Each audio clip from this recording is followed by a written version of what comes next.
All right, we're just gonna quickly put the brakes back on. So we'll start with the brake rotors, and then we'll slap in the calipers. Make sure I get your 2 big bolts from the brackets of the calipers to the knuckle. Okay, slide it in, bolt it down. All right, so 13/16 on this one. I'm gonna snug her up.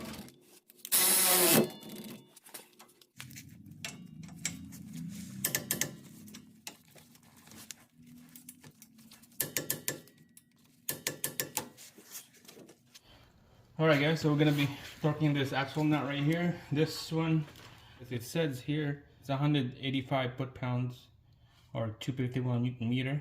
Alright, so that's how much foot-pounds on this thing. Alright guys, so we'll use 36 millimeter on this one. We're just going to bottom it out to the bottom here, and then we'll do a torque spec on this after.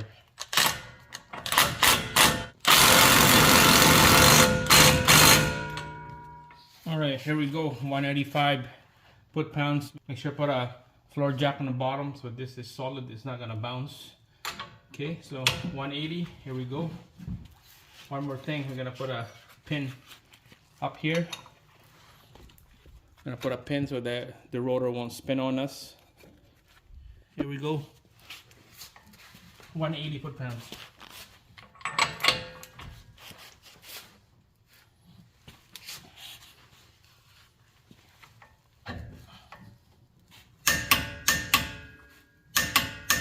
Here you go guys, 180. Alright, that torques to spec. This side is done. Make sure to double check everything.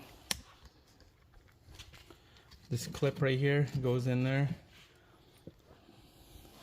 Alright, mark right there, mark right here. The caliper bracket bolts right there, the one in the bottom.